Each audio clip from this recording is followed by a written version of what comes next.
This is not about race at all. What it's about is character. It's about authenticity. A candidate who constantly shifts their claim of ethnicity for political expediency and benefit has no character. It's just that at different times she says different things to get votes, and I think that's grubby, to say the least. However, now that it's been said once, I don't think he ever needs to mention it again. Everybody got the point, and I disagree with those who say, oh, it's racist. It's not racist. It's necessary. Because she does not have the character or the integrity or the authenticity to be president of the United States. All right, guys, I hope you had a good weekend because it does not look like it's going to be a quiet week. Kamala Harris is supposed to just announce her VP. Then everything went crazy this weekend. Everyone's going after Shapiro. I'll talk about that in a second. Her new poll numbers come out that did look good for her.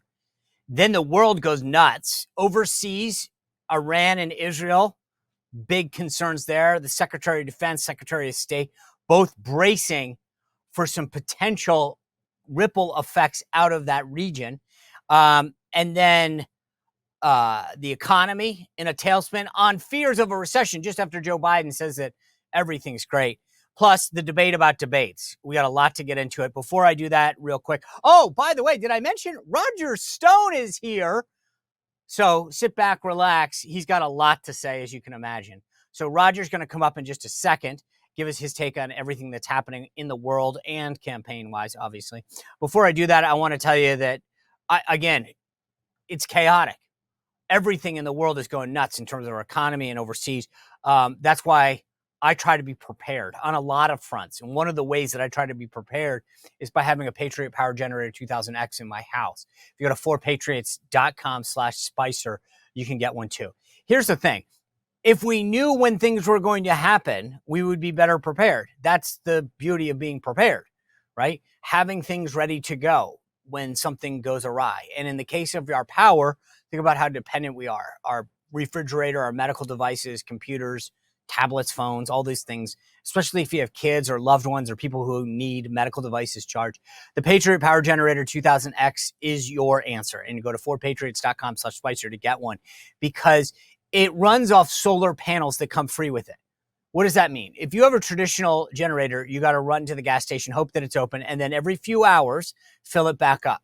You got cords running in and out of your house because you don't want the sound, the smells, the fumes in your house.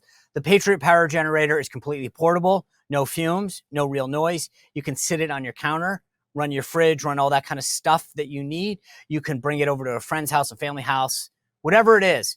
But it solves all your problems and it runs for hours on end, the most important things in your life. Go to 4patriots.com/Spicer and be prepared.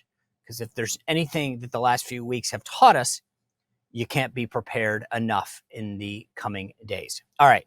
A lot going on. Our economy in free fall. I mean, this is insane. We have never been down 1,000 points ever, not even intraday on the NASDAQ. Is that true? That is true. Okay. Down 6% right from the get-go. This is heavy big tech. Here we go. Look at them go down. Microsoft is down $20. That's 5%.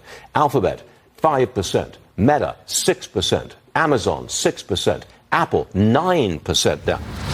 Joe Biden just the other day told us that he fixed the economy. Sure, the economy. Everything that he has done. This is a reminder about what's going on in this world. It's scary. Think about how much. Don't look at your 401k today. I cannot look at my portfolio today, my IRA. I just can't do it. I don't want to. They were laughing at Trump, by the way, when he predicted that that the market would crash under Biden. They mocked him. Kamala actually recently, take a look on her Twitter. But if Biden gets in, the market will crash. Right. So the reality is he was right again. I've said this all along. Trump's policies are the key to this election. Domestically, look at what happened. The border was secure. We were energy independent. And the economy was roaring. People were working. Manufacturing jobs coming home, and the market was great. This insecurity in the market is because people are concerned about a recession. The jobs market the other day on Friday was horrible. You think that Harris, I mean, at least Biden was just listening to all these other people. Harris has got crazy progressive ideas. She'll go nuts. I know she's trying to cover for it now. She's against fracking, all these things that will send the economy into a tailspin. It'll be worse. And then look what's happening overseas. The Secretary of State and the Secretary of Defense are bracing for impact right now, not just in the region, but potentially even further. And say what you will, but the reality, for whatever reason you want to pick, no matter how much someone you know doesn't like Trump, the world was safer. We were safer under Trump. I know people on the left don't want to acknowledge this. It kills them. It really does. But the reality is Putin feared Trump. He thought he was unpredictable. Why did McMaster have to call the Chinese and tell them, don't worry, we'll handle the nukes? Because Xi Jinping and the rest of China, they were worried about Trump. They were like, what's this guy up to? What will he do? If we invade somewhere, what's going to happen? Will he fire a nuke at us? Will he attack us? Will he send the Navy after us? They were worried about him. Kim Jong-un worried about him. The Iranians were worried about him. Great. If you live in fear of the United States and you are one of our adversaries, great. Right now, they're not in fear. They're willing to do anything because they don't fear us, especially after that withdrawal out of Afghanistan. And they saw how we treated our own troops, how we treated Afghanistan, how we treated our allies. No heads up there, huh? This is what we can expect more of. No matter how much people had a problem with tweets or messaging or personal attacks, we were a stronger and better and more prosperous country for 4 years under Donald Trump. And that's the choice we face in this November. Chaos. They love to talk about chaos at the White House. Sure, it was chaotic at times. Yes, people got fired. Do you really care about how the sausage gets made? When you buy a product, you just care that it's a good product. If you buy a soda, you just want it good, it tastes good, right? You don't care about what was going on at the company. You want a good product. Trump maybe had some chaos at the White House, but it yielded a strong product. Biden can say, oh, we have no drama here at the White House, but look what it's yielding. Overseas, domestically, the border is open. We're not energy independent. We've tapped all the oil from the Strategic Petroleum Reserve. The economy is going nuts. People's savings getting flushed away. And that's the decision we face. Here's the problem. Once they got rid of Biden and they got Harris, you know what happened? Everything got tight. You get rid of the problem. You remove the issue, which was that people were concerned about his fitness for office. And here's where things stand. Arizona, dead even now. This is a new CBS poll. Georgia, Trump up 50-47. Michigan, tied 48-48. Harris, up 50-48 in Nevada. I don't buy that one. North Carolina, Trump 50-47. That sounds about right. Pennsylvania, dead even, probably. And Trump up a point in Wisconsin. I still think he could probably squeak that one out. That's where we are. We'll see what this VP pick. We're going to break that all down tomorrow. Plus, we're going to do a map to 270, I think Wednesday. I need to update everybody on where we are post-Biden. We haven't done one of those. I know you guys really like them, so prepare for that. Roger Stone going to give us his take in just a second on where things are. But this is what's going on. Before that, just so we set expectations. You know, they pushed Biden out. Now they want to reward him. This is what Nancy Pelosi thinks, by the way, of Joe Biden. Such a consequential president of the United States, a Mount Rushmore kind of president of the United States. Are Want you to know really what comes saying next. that he belongs up there on Mount Rushmore? Lincoln and Joe Biden. Yeah, Mount Rushmore. I don't get me started. But I guess if you take one on the chin for the team, that's where you go. Hey, by the way, one quick thing before I bring in Roger Stone. I tell you guys this all the time, but I use the products from this that I sponsor the show. I invested in Bishop Gold because I believe that they have the insight, the integrity to help guide me. When I saw everything that was going on, I wanted to get into this whole gold, silver, precious metals thing. I saw what was happening. I saw everybody talking about it on the radio, Costco offering it, whatever, and I saw what was going on in the Biden economy. So I wanted to get in. And I called my friends at Bishop Gold. If you go to bishopgoldgroup.com/Sean, SEAN, you can have a conversation with them. You get a free gift, by the way, just for calling them and checking it out. It's worth the time just to do that. Just listen to them. That's all I'm asking. Chances are, if you're like me, though, and maybe you want to increase your investments, maybe you've got an IRA or 401k, it doesn't matter. Just have the conversation with them and see what makes sense for you. That's what I wanted to do. I chose to invest with Bishop Gold Groups. If you go to bishopgoldgroup.com/Sean, today is a reminder why it's a good hedge to diversify your investment strategy or your IRA or 401k. So check out bishopgoldgroup.com/Sean. All right, without further ado, I want to bring in the one, the only Roger Stone. Good morning, Roger. I'll tell you, you've seen a lot of bumps in the political landscape. The last 3 weeks have been crazy. And then this morning we wake up, the economy looks like it's about to go nuts. And what's going on overseas is crazy. Is this a moment for Trump to sort of rise up? Yeah, I think that's a very good assessment. Look, the world is on the verge of chaos. Thanks to the weakness and feckless of the Biden-Harris administration, we're this close to World War III in two different theaters. The Middle East, where this administration is financing the war on both sides, giving $190 billion in unfrozen assets to Iran so they can finance Hezbollah, Hamas, and the attacks on Israel, giving $1.4 billion a year to Israel. We're clearly on both sides. How that could make sense to anyone as a policy is absurd, but Obama has always wanted a strengthened Iran for some misguided reason. He thinks it would bring stability to the region. Our economy is in tatters. And they have just nominated a Democrat candidate who clearly cannot talk because you know this better than anyone.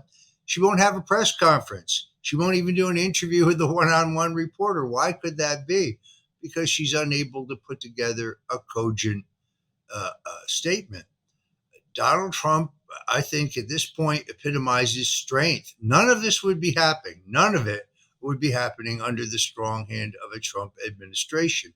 So they can run a psyop, a kind of an astroturf campaign, produce polls that show that she went from the most unpopular vice president in American history to wildly popular. They can book a rock band in order to fill a venue that she otherwise couldn't even fill.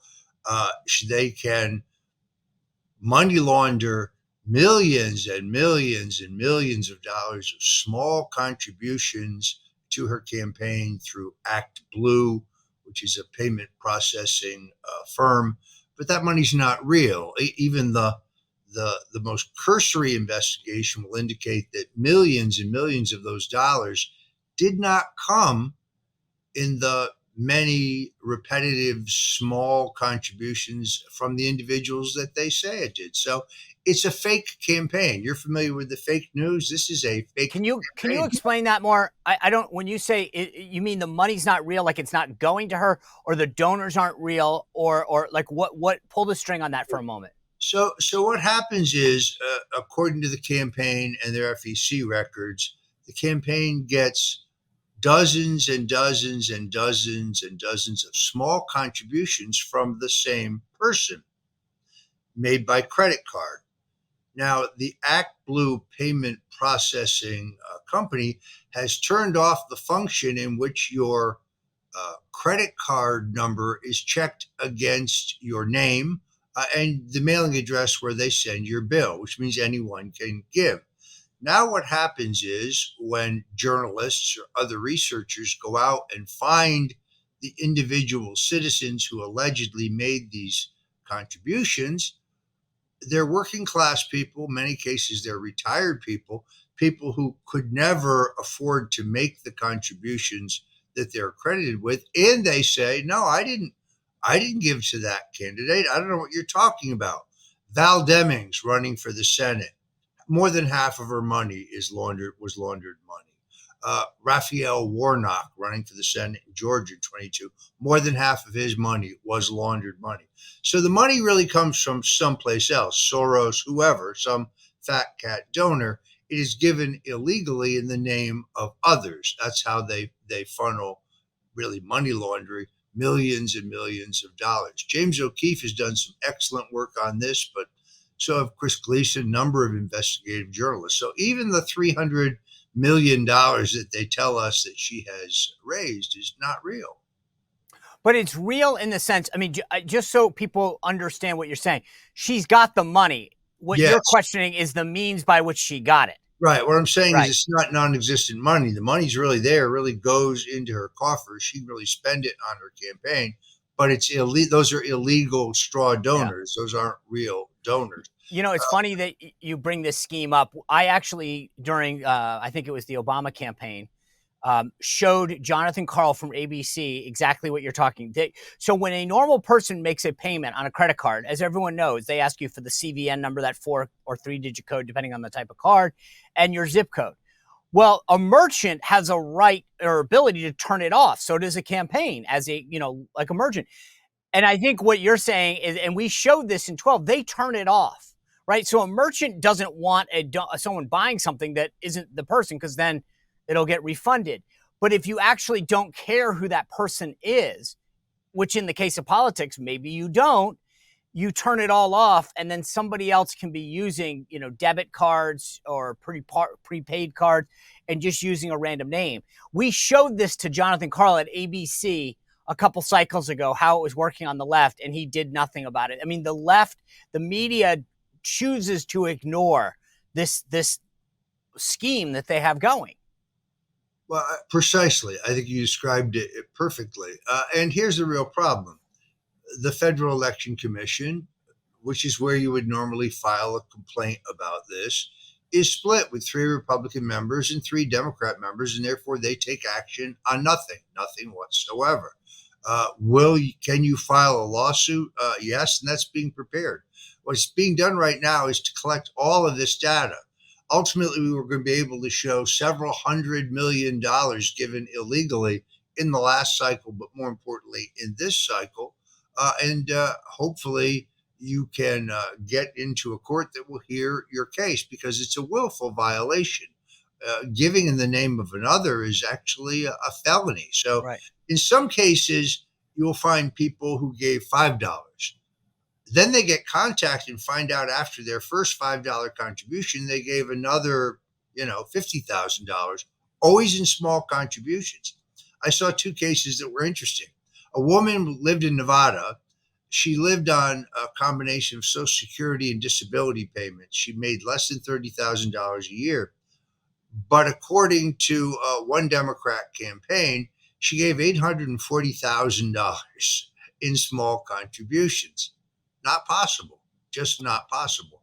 In other cases, the people who were contacted as donors aren't involved in politics, aren't interested in politics, haven't given any contributions. So someone just is using their name.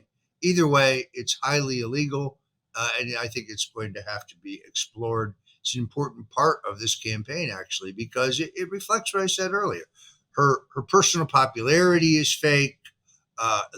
She can't turn out a crowd. She's getting money illegally to create the impression of popularity as well as to give her resources. The other thing I hear, Sean, is that you're developing very quickly a too many cooks problem in her campaign. See, there's the Obama people. They've now been overlaid by the Obama people, mostly led by David Axelrod. So you have many, many chiefs and not many Indians. You're headed for huge internal disagreements. A friend of mine who served in the Senate with her says everything around Kamala Harris ends in chaos, and her campaign, for this reason, will be chaos. All right, so you've used the word chaos a couple times, and I think it's apropos of right now. Look at overseas. I made this case to somebody this morning, Roger. I said, say what they were not a Trump supporter, okay? And I said, say what you will. You can hate Donald Trump as much as you want. But the reality of the situation is this. Overseas, no one did anything. They were worried about Trump. They were scared of Trump. Who cares why? I don't care. There was something inside of those leaders, whether it was Xi Jinping of China, Kim Jong-un of North Korea, Putin, and Putin didn't annex or invade land for the first time in several administrations on a bipartisan basis. They didn't know what to do with Trump, right? They were worried maybe about retaliation. Who cares? But if I'm Trump right now, don't you message-wise seize on this chaos and say, you don't have to like me, but the world was a safer place when I was president and I didn't have all this nuttiness that's going on. Yeah, unpredictability in foreign policy is a key tactic. I mean, look, Richard Nixon would send Henry Kissinger to the Paris peace talks in Vietnam, and Kissinger said, "Look, Nixon's a madman. He's a lifelong anti-communist. He hates you. If I don't come back with a deal, he may just push the button and nuke you entirely." Nixon referred to it as the madman theory, but they weren't sure, and that's the key. Right. What the president told me was, yeah, I told Putin that if he invaded Ukraine, that I'd hit Moscow. I'd hit it with everything we had. And he said, and he looked at me, but it didn't matter whether he only 10% believed that I would really do that. That 10% kept him from invading. He told me he had the same conversation with Chairman Xi. Chairman Xi said, he told Chairman Xi, you go into Taiwan, I will hit Moscow. I'll hit Moscow so hard there'll be nothing left. And Xi said, you will not do that. And Trump said, really? Try me.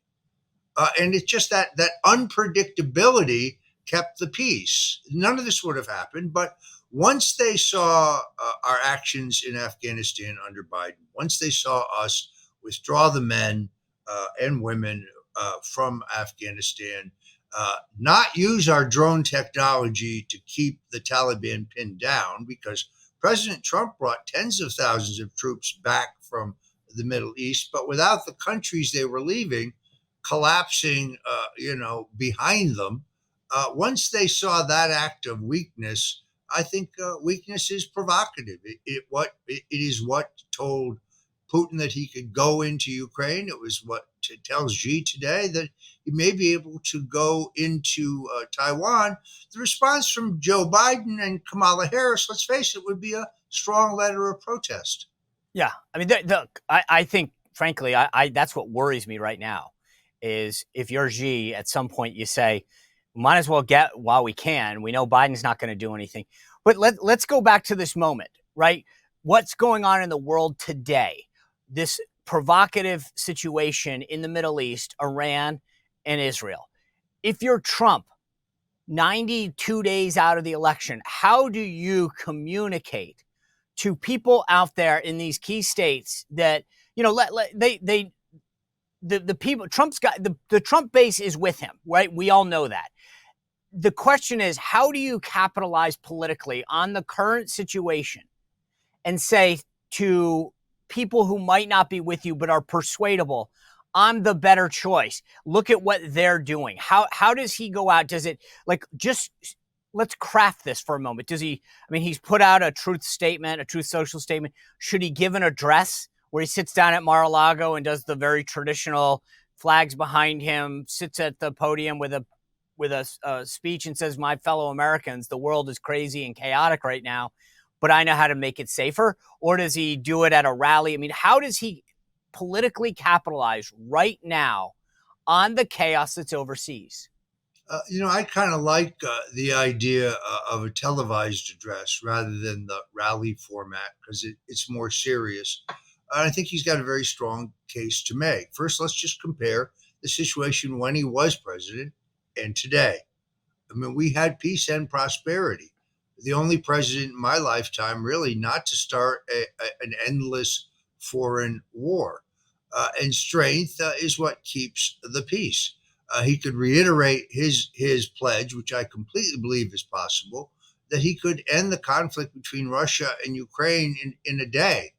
Maybe let's give him a little more time, 2 days.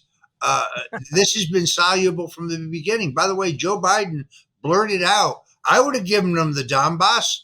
He said it himself. So all of this killing, hundreds of thousands of both Russians and Ukrainians have died because Antony Blinken and Joe Biden want to expand NATO in violation of all the agreements that we have signed. So, look, Donald Trump, I think, could seize the moment right now with a very sober speech talking about his record, the current record, and how the restoration of strong leadership could bring peace back to the world. He's the only person who can do this. How ironic that he ends up running in this campaign as the peace candidate. The thing that is funny about it, I'm 100% in agreement with you.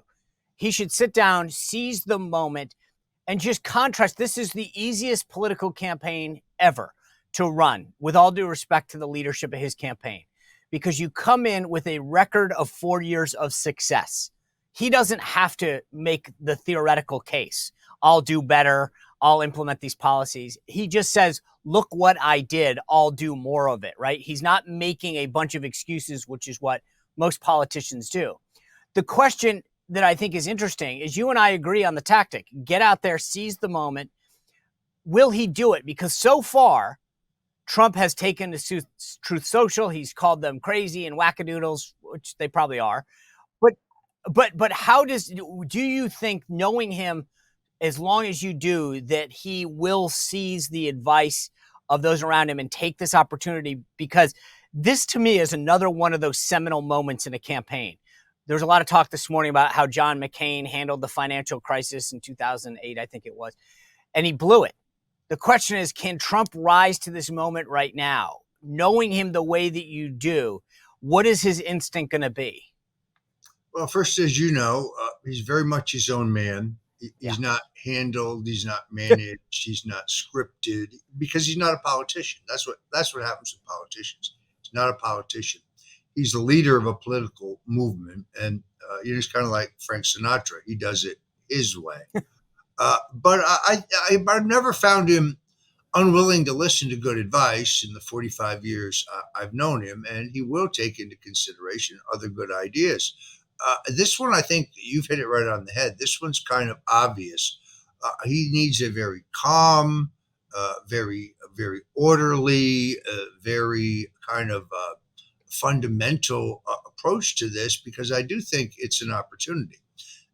In any campaign, you have the question of definition. Donald Trump, having been on the political scene now for 8 years, is completely defined. Public attitudes towards him are largely decided. Kamala Harris is ill-defined. Some were critical of the president's comments at the National Association of Black Journalists. I was not. This is not about race at all. What it's about is character. It's about authenticity. A candidate who constantly shifts their claim of ethnicity for political expediency and benefit has no character. That's, I think, the message. It's not about whether she's in fact Indian American or Jamaican American. It's just that at different times she said different things to get votes, and I think that's grubby, to say the least. However, now that it's been said once, I don't think he ever needs to mention it again. Everybody got the point, and I disagree with those who say, "Oh, it's racist." It's not racist. It's also not divisive. It's necessary, because she does not have the character or the integrity or the authenticity to be president of the United States. And I think voters will get that more and more over time. The one thing that I would suggest is that, going back to my previous point, where Trump beats everyone, I was going to say where he trumps everyone, but the pun is wearing thin, is that whether it's domestic policy or foreign policy, he wins. All he has to do on every issue is say, yeah, I did that, right?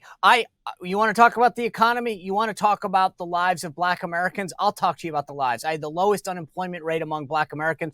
I signed the First Step Act.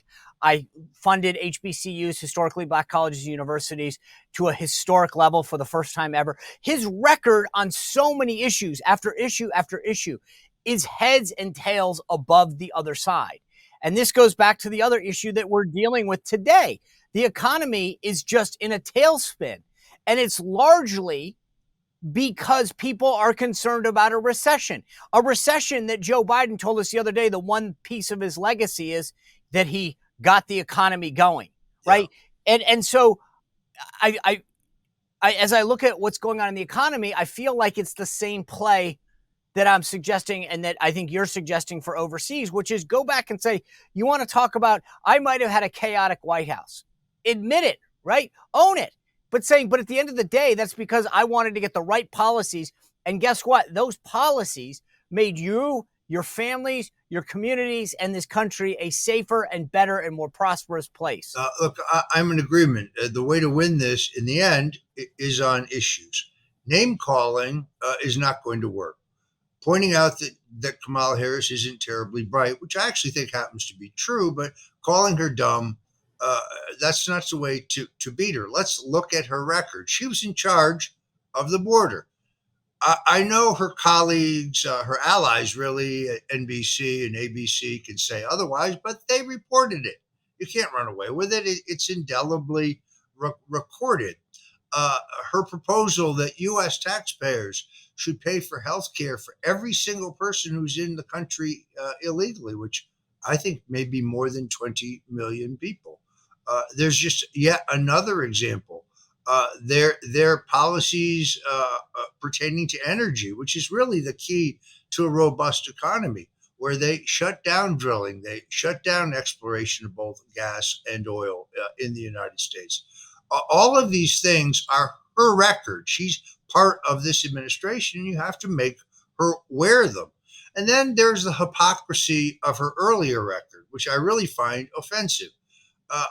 She attacked Joe Biden in the debates in 2020 for crafting and pushing and getting Bill Clinton to sign the 1994 crime bill, which is the legislation that requires the harsh mandatory penalties for the first time nonviolent crime of possession of small amounts of drugs. Now, this law has fallen disproportionately on Black people and poor people. These are people who belong in drug treatment programs, not incarcerated at government expense for long prison terms. And Joe Biden passed that law. Kamala criticized him for that law, but then it turns out that she herself prosecuted over 2,000 people in San Francisco under that law, essentially for those same crimes. Tulsi Gabbard destroyed her for this in the debates. And I think it's a perfect example of the hypocrisy of Kamala Harris. So I think her U.S. Senate record is fair game. Her record as Attorney General and San Francisco County prosecutor is fair game. But most of all, her responsibility for the current policies are the same. I had an interview Saturday with Larry Kudlow. I had an interview yesterday with Barry Habib. These guys are two of the smartest guys I know when it comes to economic analysis. They say we are in recession, and it's only going to get worse. Joe's letter, which he may have even seen and signed, that was released on Sunday afternoon, said he left us the strongest economy in our history. That's simply not true. I think the president needs to hammer this issue. Oh, I forgot about that line. We'll go back and pull that. But the thing that I find fascinating is all of your experience and your relationship with Trump, and you're coming back to the exact same place that I am. Like, she gave us this. We have the clips of her. She has said, I'm adamantly opposed to fracking. She put a tweet out at the Minnesota Freedom Fund. All of these things that you bring up. That's why I really hope the president, by the way, at that convention in Milwaukee was pitch perfect. I mean, that convention, I think, forced Joe Biden out. They were like, we can't compete with this. That's like watching batting practice and every hit goes out of the park. And you're like, I don't know how we're going to win the game, guys. We got to get a new team in here. And I feel like coming out of the shooting, the assassination attempt, and coming out of the RNC, people that I know that have not been the biggest Trump fans were saying to me, you know what? You're right. Okay, I'm with you. I worry about the name calling, though. And I don't say this like as a wuss, like, oh, I don't like, I know Trump. You know Trump, like he wins in these, like, right.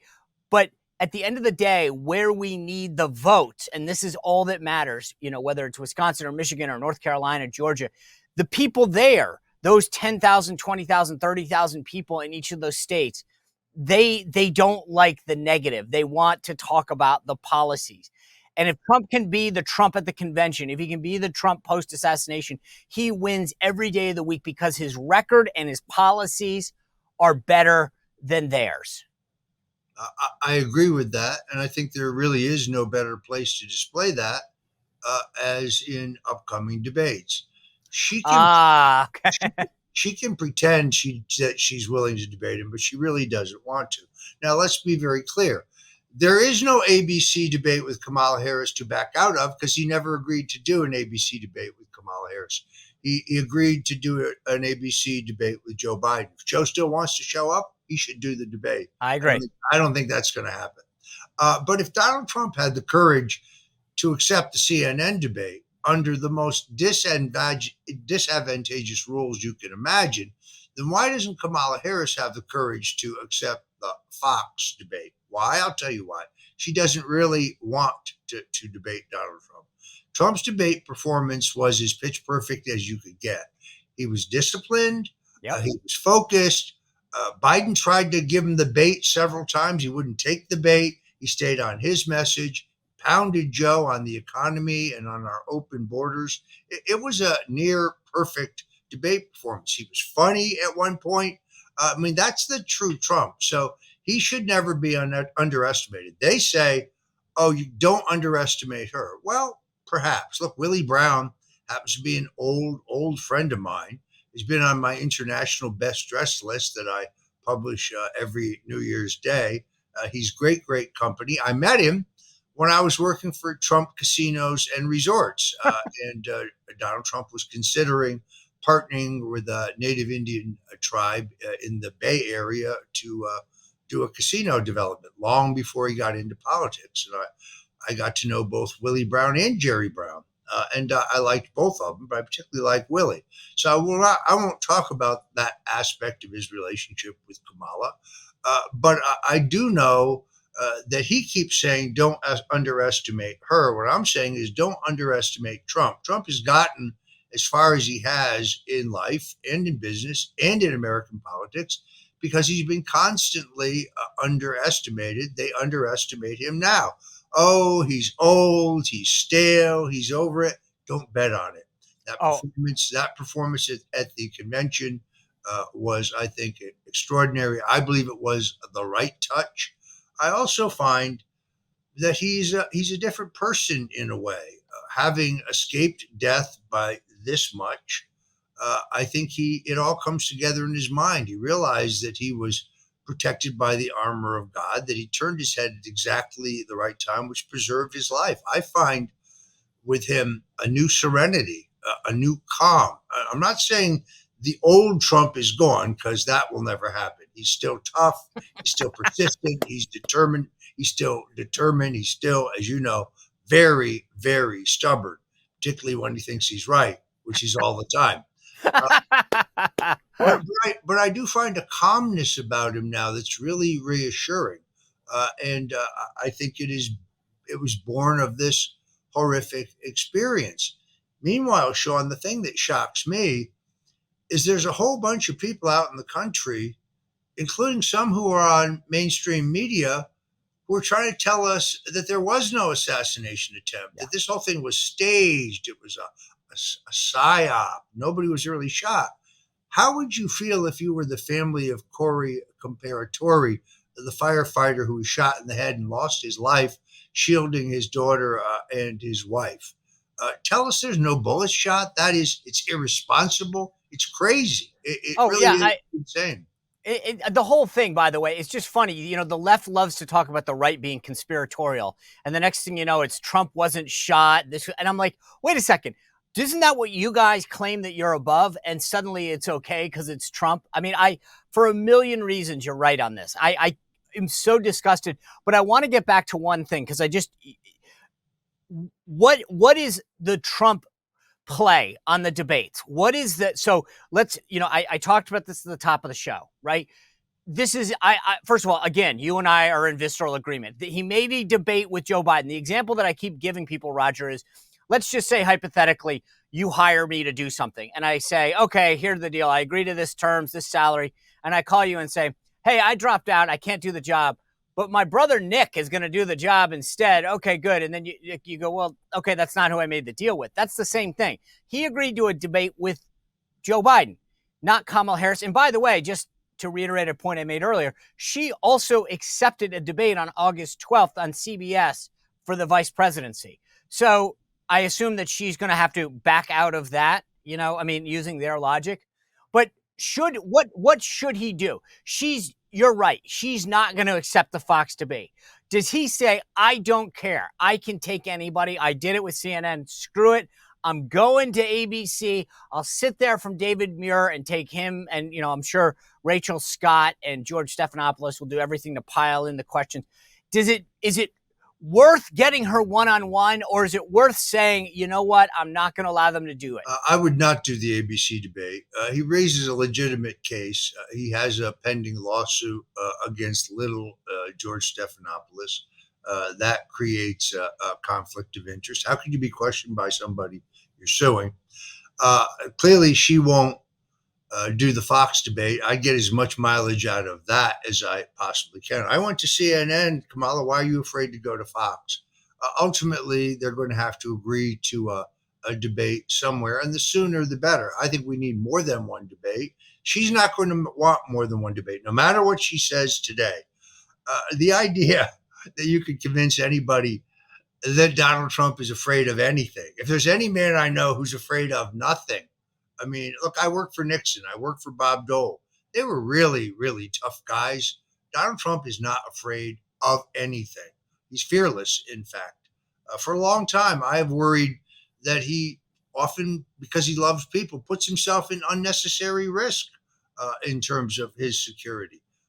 But I think we're going to have a debate. It's going to end up being neither neither ABC or Fox, in my opinion, but the sooner the better, because she cannot talk without a teleprompter. Of that, I'm fairly persuaded.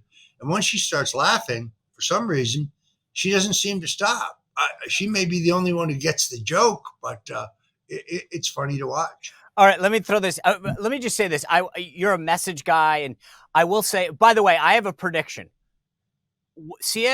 Donald Trump, I don't entirely agree with this because I don't know. I think CNN has been horrible to Trump and to the folks on the right. He praised Dana Bash and Jake Tapper. If I were Trump right now, I would pull a Trump move and saying, you know what? I'm suing ABC. George Stephanopoulos can't go there. You don't want to go to Fox. I'll tell you what. I'll do Tapper and Bash again on CNN on the same terms. Deal? That to me would be very Trump. It would be pretty gutsy, and I could see him doing that. I thought both of them in the previous debate were surprisingly restrained, considering their but now they know. But they would certainly be in the hot seat themselves. It's not a bad idea, Sean. I kind of like it. You should pass it on. Well, who knows? Maybe I will. Last thing I want to ask you about this is where the brilliance of Trump, and you talked about, the work that you previously did for him. I feel like he always has this sense about working class people. And he's done two things that I think were absolutely brilliant. Now, policy-wise, people are probably going nuts in the back smoke-filled rooms trying to figure this out. But he first tweeted out no tax on tips, and now he's doing no tax on Social Security. You got working people, and you got old people in terms of voting constituencies. What a brilliant move. I mean, and this guy, as you know, just comes up with this stuff. And it's not poll tested. He just says, this makes sense. It's smart. Boom.